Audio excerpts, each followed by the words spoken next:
Welcome. You're listening to Behind the Home Build, a podcast dedicated to all things home building. Whether you're a home builder, home buyer, or something in between, we're here to connect you with the industry experts.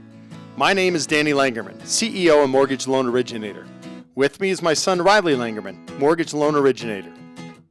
With us today, we've got Merrick Mays, and Heidi Newland, who are both from Cooper Building Group. So first and foremost, thanks for joining us today in our podcast. Thanks for having us. Yeah, definitely appreciate it. I mean, you guys, just looking over your bios and stuff like that. So Heidi, you're actually from Colorado. Yes, I'm originally from a small town near Durango, Colorado. So I've been in Colorado my whole life. Your whole life and stuff. Yeah. Yeah, that's awesome. I was reading the bio, and there's not as many people that are still from Colorado as there used to be. No, not at all. But great state to live in. And then, so growing up a little bit, and you're kind of the expertise within the building industry, I was raised in a family that was in construction. So it was oil and gas and building different things, roads, infrastructure, the structures on sites. And so my dad had about 250 employees. And so I grew up with the shop and everything right there at my house. So I grew up with all the construction guys. So you've had some pretty good experience from, since you were young all the way up until now. Yes, Okay. absolutely. And then you're part of the Cooper Building Group. You bring the design expertise. Yes, I'm an interior architect, and Merrick and I, we both had our separate companies and merged together because we like the design build aspect of it. I get to see what I design and execute it, and they get feedback really fast on what needs to be done or how this aesthetic is, and I kind of bridge the gap between the builder and the client. Yeah, that's awesome. That's great. And then Merrick, jack of all trades. Kinda. Yeah. Same from your bio and stuff. You've done Just about everything. just about everything. And so give us a little bit of kind of your history and all the way up until you joined forces. Basically just self-taught. Started family early, and I had to work. And it just started with welding, and it grew to building. As a welder, you learn how to read blueprints really well. And from there, I just I looked at a custom home build in Parker, and off I went. Just off and running. Now I'm gonna go back a little bit because in your bio and stuff, one thing that kind of interests me that I'd love to hear about too is what were you doing in the gold mines? Yeah, well, I have a gold mine, and I haven't got any gold out of it, but retirement maybe. Oh, so do you go down there and do you actually you pan for gold, or is it water? It's a hard rock mine. Oh, it is. Yeah. Oh, that's And awesome. it was abandoned in 1924 or 1824, I think, or 1828. It's almost 100 years old. Oh, wow. So did you buy the land itself, or do Yeah. you have the rights on it, or both? Bought the claim. Oh, you did buy the claim. Mm-hmm. Oh, that's pretty cool. Yeah. So how often are you able to get up there and gold mine? This year I was there 3 times. So what's the biggest nugget you've pulled out of this thing? About a nickel's worth. Is it really? So this isn't, you don't have the production facility like they see Not in yet. Gold Rush. Not yet. Trying to get equipment up there and tools and everything, it's a challenge. Oh, really? Yeah. Well, that's pretty good. That's a pretty neat little pastime. Yeah. Something to do. Get away from people. Yeah. No, understood. It's- Understood. Very isolated. Yeah. So you go up there and camp and just dig for gold. Yep. Or get ready for gold. Yeah. Someday I will. Someday. That's awesome. How is it? So give me a little bit of the story of because what makes you guys unique is you've got the design part within, the Cooper Building Group, and then you have the construction part.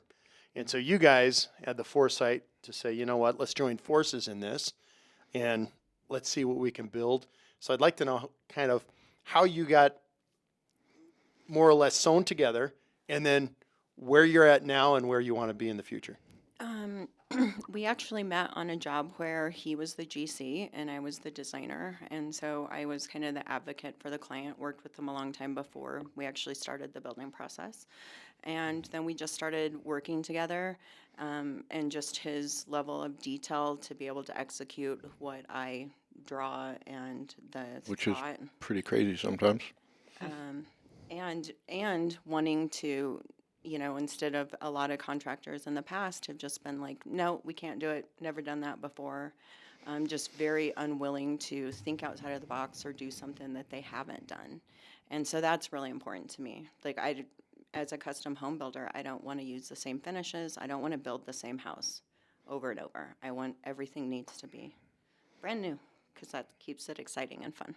And a lot of contractors would be very intimidated by what she knows. Right. She could tell them how to do it. And a lot of people don't like that. Right. So for the most part, everything that you've been able to design, Merrick's been able to be like, okay, I can build that. I'll just do it. Yep, exactly. So very customized. So and kind of, in general, what that obviously separates or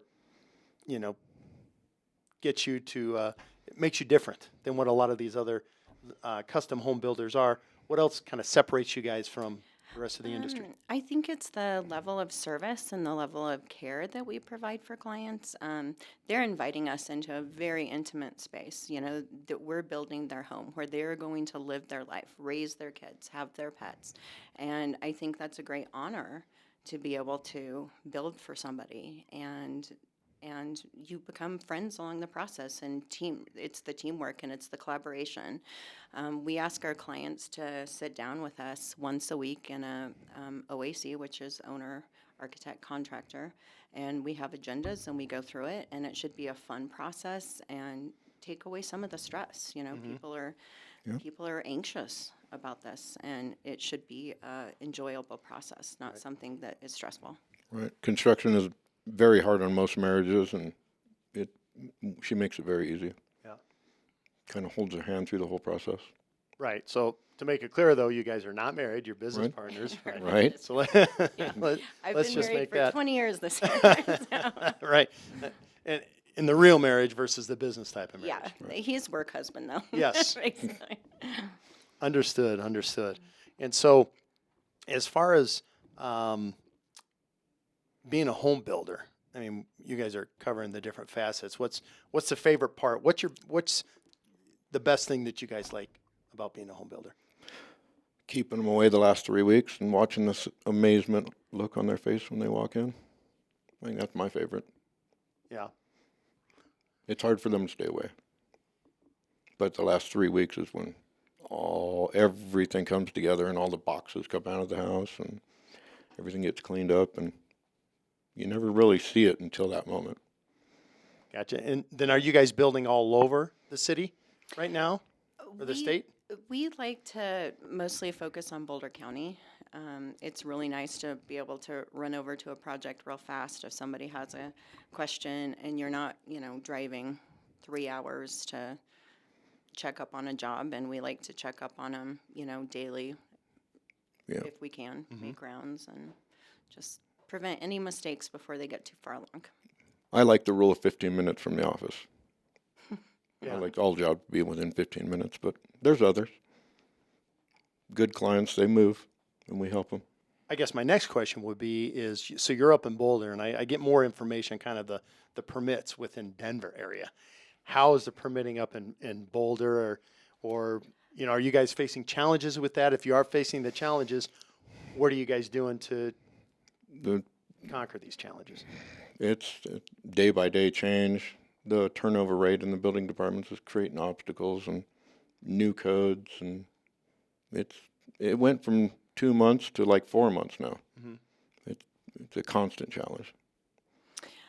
Just making sure that your plans are really, really tight and you're watching all the, the checklists when you're putting in double checking, because if that gets sent back or clarifications, you start over in that process. So just cutting that by taking the extra time, making sure that you have everything you need when you go in for permit is very important right now, just because of the duration of time and the clients are waiting and they're anxious. Right. And they want their permit. They do, and they want you to hurry up and build it. And without a permit, it's You kind of can't. tough to build. Yeah, It's really tough. yeah.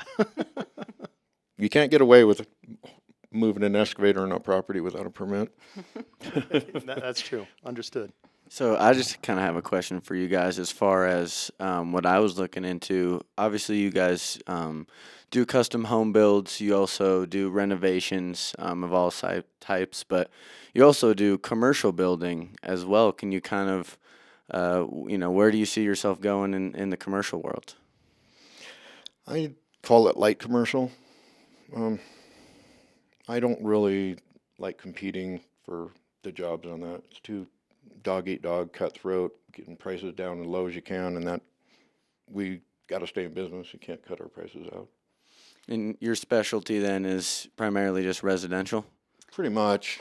We do a lot of tenant finishes, which Right. is kind of my favorite, is, go in and you have some more leeway with creativity as far as a commercial space.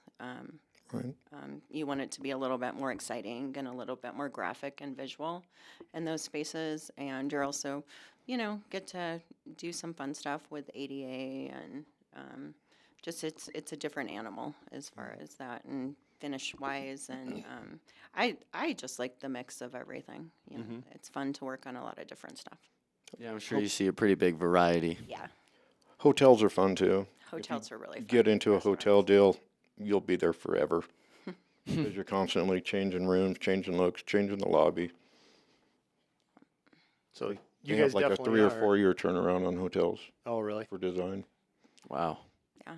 Well, and they get destroyed from all the people in them. Right. Yeah, they definitely makes don't, sense. don't treat them very well. Definitely don't No. treat them very well. Nope. And then are you guys able to, so if you have say for example, if you do have a contract with a hotel, you have other home builders that come to you guys are able to work on different projects all at the same time and Oh yeah, we have many, many projects all at the same time. yeah. It's nice when they space themselves out. But everyone wants everything done yesterday. It doesn't always happen. It's nice to be able to have a nice flow of the design process because the design process actually takes almost as long as the build does, or even possibly longer. Oh, really? Yeah. Oh, that's And always so there's a lot of hard work up front, and that's the part that I don't like to start a project until I'm ready to go because we want to keep that building process moving and smooth and it creates less anxiety for all the different people you have working on the jobs, the clients, us. Like when we have a timeline, we like to finish on schedule. right. And we don't like to lose momentum either. I mean, having the way she does it, it's all set in place. We know what's next, and we don't have to wait and ask questions and go get stuff at the last minute. Right. So it sounds like timelines are very, very important to you guys, like they would be homeowners as well. Yeah. And when we tell them they're moving in on this day, that's the day they're moving in, and we make it happen. Kind of like the home building shows where they give you 3 days and you just build a home and that's your deadline. No 3 days. No. The last 3 days of a project. You're there a lot. Yeah, I'd say most of our projects are minimum of about 4 months up to a little over a year. Okay. We've had some projects that were like 18 months, but we get tired of being at them Right. when they're that much. Now, you said you have, you're working on multiple projects at the same time normally. Do you guys have kind of teams underneath you that you're delegating and working with, or are you guys pretty much running everything? I mean, we have a project manager, we have a site superintendent. We use a lot of our regular trade people, like our electricians, our plumbers, we try to use the same subs and develop a team. We have, at the end of every job, we have a closeout, and it's all of our people that have worked on the job. And Cooper Building Group, we are a group. We are a team. Yeah, we value that name. Yeah. It is a group, and everyone works. It makes harmony on the project. You don't have anybody mad at this other guy because they didn't do this or they did this, and everybody knows each other, knows their glitches and their strong points. Yeah, it sounds like communication kind of is a staple and just being organized and making sure everyone is on the same page always. Always, organization is her definite strong point. goes so much better when you Yeah. know where everything is and you know what you're doing. For sure. For sure. Kind of maybe changing directions. I just have a question, as far as what I was looking into you guys, I found that you were helping with the fire a few years ago in Boulder. It was the Marshall Fire, which I think was the most damage a fire's done as far as property damage goes in Colorado history. And can you kind of touch on the help you guys did surrounding that? We dedicated ourselves to it for 2 years. Just we didn't really take on much other work, and just it was emotional. Yeah, we had Louisville, where our office is located. It's pretty much built out. There's not a lot of open land or open places to build. And so we had done a ton of remodels in the area, and we had a lot of the families that we had worked for, their houses burned. And there was quite a few of them with underinsured that couldn't build back. We definitely built, houses for people we had worked with in the past, and but we only had we're a smaller company, so we only had the capacity to, Do the 7 that we did, yeah. and we were wanting to do more, but thank God we didn't. That was stressful. Was it? Yeah, to do 7 houses at one time. It was the timing factor. Right. Again, it's all at once. And last year, we built 8 new builds. 7 new builds and 1 addition. And then we had probably, 14 or 15 like smaller projects that were in there. But we do juggle a tremendous amount, and being able to change focus and change direction and think, on multiple different levels everywhere takes a special kind of mind, I think. Right. It does. But we really, it was part of our community, and so it was very stressful and very emotional for all of us. Merrick's house, Was 2 blocks away from the looks fire. away. So it missed your house, Yeah, barely. barely. Really? It almost got to it, basically. So it was emotional. Yeah, it was tough. I was up there with the HBA and, being as much help as I could as well. But I haven't been up there in a while. I'd actually be interested to hear because you guys have eyes up there. It's pretty cool. Where in the process, since the destruction and since the fire occurred, where in the process is that Marshall burn area, and how far along is it? I think it's about 70% rebuilt, and there's not very many empty lots anymore. It's the circus is done because most of the houses are built with so many different contractors on the same block. It was a circus, Yeah. but we got it done. You might get trapped on a street with a pump truck that's pumping next to, Right. and so you're like, oh, well, I'll just park a few blocks away and walk, so I'm not stuck there. Right. Yeah. And then a Right. delivery driver pulls in behind you, and Can't get out. Locked in anyway. yeah, It was interesting, because in most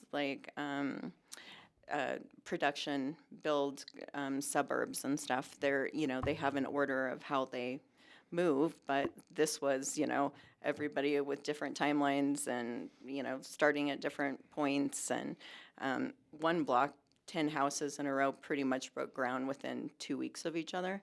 So that was an interesting street. Oh, I bet. yeah. There was in that 2 block frame right there. I think there was 13 different contractors building, Oh, seriously. and every contractor has a massive amount of Right. subcontractors, and it was crazy. You meet a lot of really cool people, and you learn how to work with others, and it's the neighborhood is really diverse now, because they could build some of the neighborhoods we built in didn't have HOAs, and so it's really fun to see a modern house next to like a very traditional Right. house, and so it's going to be a really cool neighborhood. It's not the same house, different color all the way down the block anymore, Right. Yeah. like it was, So not as so much cookie cutter, if you will, right? Yeah. type of thing. And I did one of the challenges I think on the lending side when I was up there too was, now that it's 70% built, that's pretty exciting. But one of the challenges that we had on the lending side was that a lot of those houses were underinsured. So Almost I'm all of 'em. Yeah, I'm sure that you guys had to figure that piece out as well. And there's a lot of creative financing going on there. Very creative. That's where she comes to play. And yeah, most people just couldn't afford it. Mm-hmm. And so there's some people starting right now because they had to accumulate and get money rounded up. And a lot of people that didn't build again. But that's one thing that we did pledge as a company is that we're only going to use Class A fire rated materials on the exterior of our homes Mm-hmm. because we want to make it the best possible outcome if something like this happened again. Right. We want to know that we gave it our best shot. Yeah. Yeah. They're definitely all fire resistant. Everything on the outside of our homes is.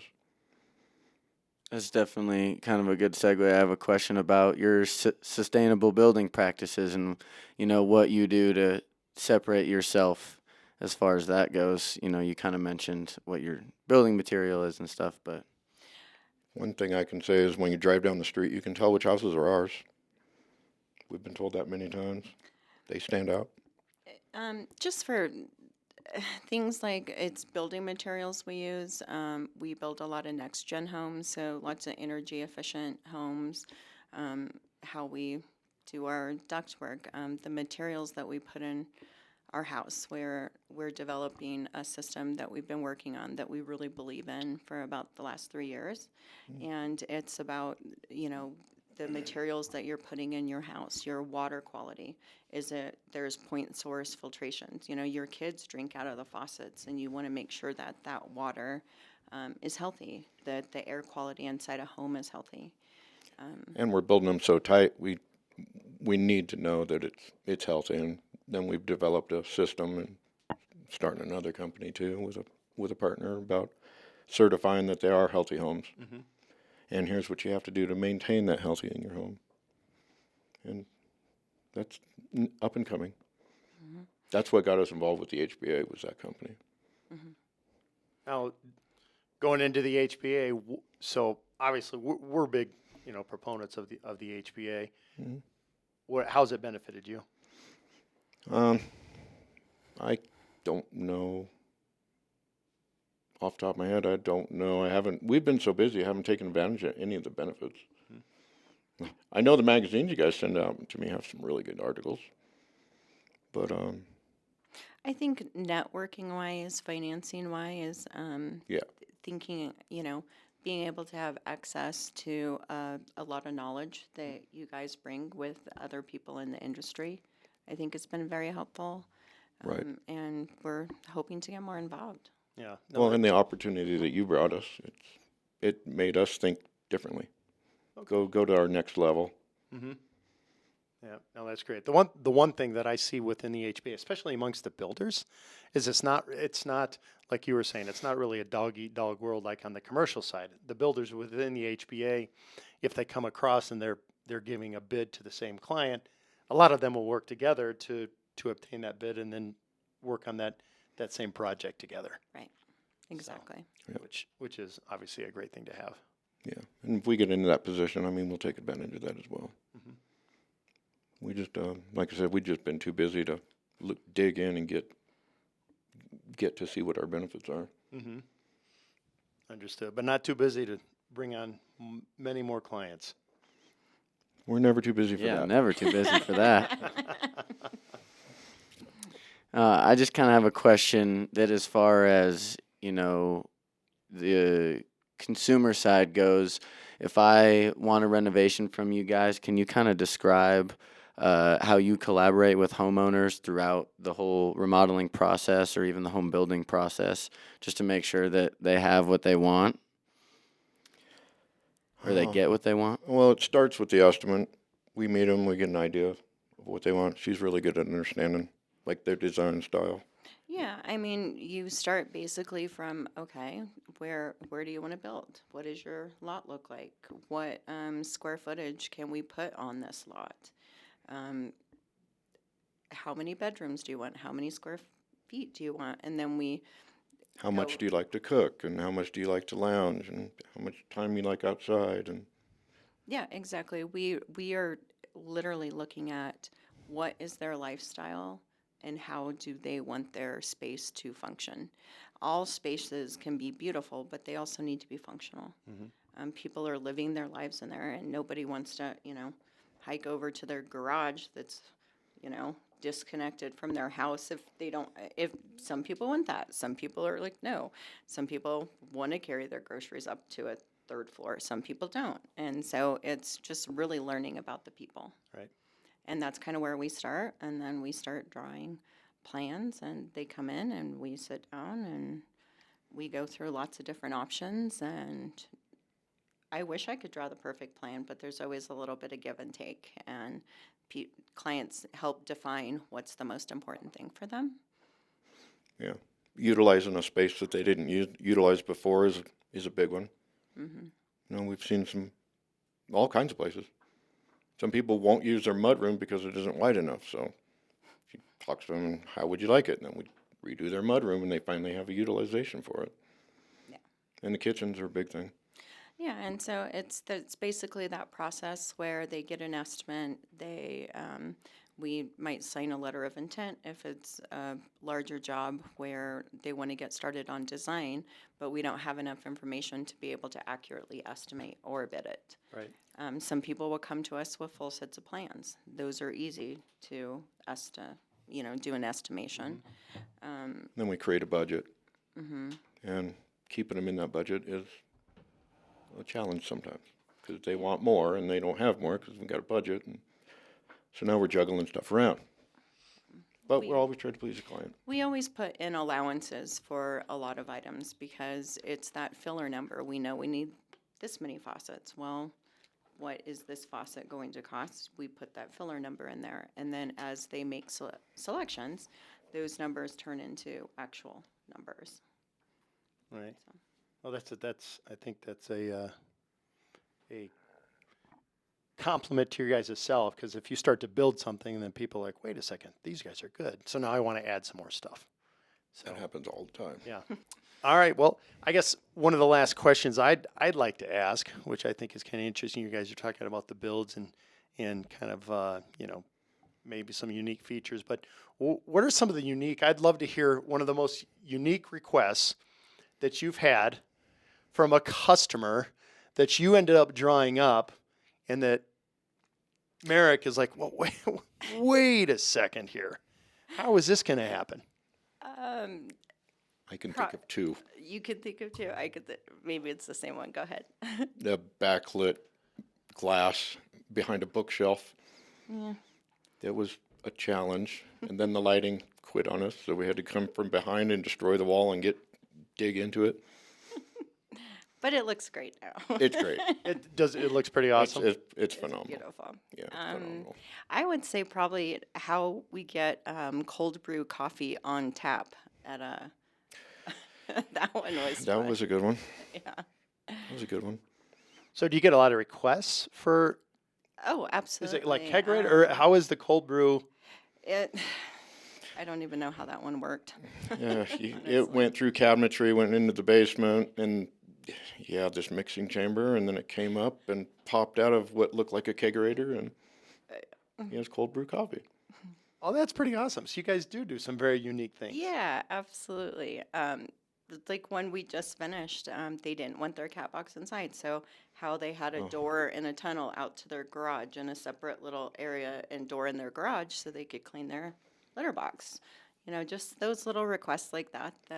In a Nex Gen home that was supposed to be 100% sealed up, we had to seal up a cat room that was in the garage.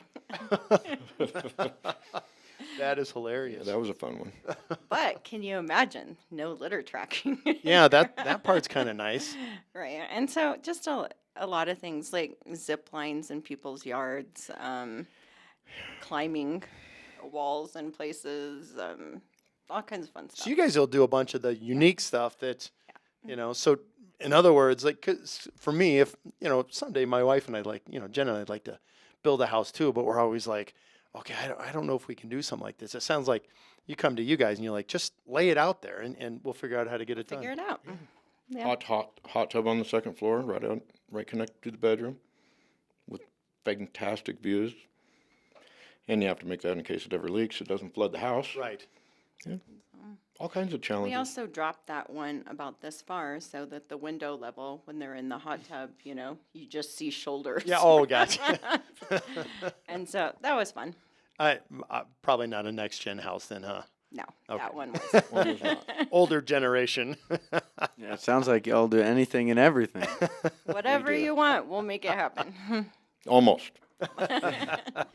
Yep, got to include that. Well, thank you guys for kind of joining us. If our listeners want to connect with you and learn more about you, where can they contact you? Just give us a call at 720-595-9684, and I'll answer the phone. All right, awesome. How about any email addresses? Merrick, Mirek, at cooperbuildinggroup.com, or Heidi, Heidi, at cooperbuildinggroup.com. All right, awesome. Well, thank you guys for joining us today. I had a blast, but we appreciate it. Yes, thank you for having us. Right. Yeah. thank Thanks you. for joining. We appreciate it. Absolutely. Thank you for tuning in to this week's episode of Behind the Home Build, the podcast for all things home building. He's Danny, and I'm Riley, and if you're interested in learning more from experts in the home building community, we're on Spotify, YouTube, Apple Podcast, and a few others, all at Behind the Home Build Podcast. And if you have any questions at all, make sure to send them our way on Instagram, LinkedIn, or Facebook at Behind the Home Build Podcast.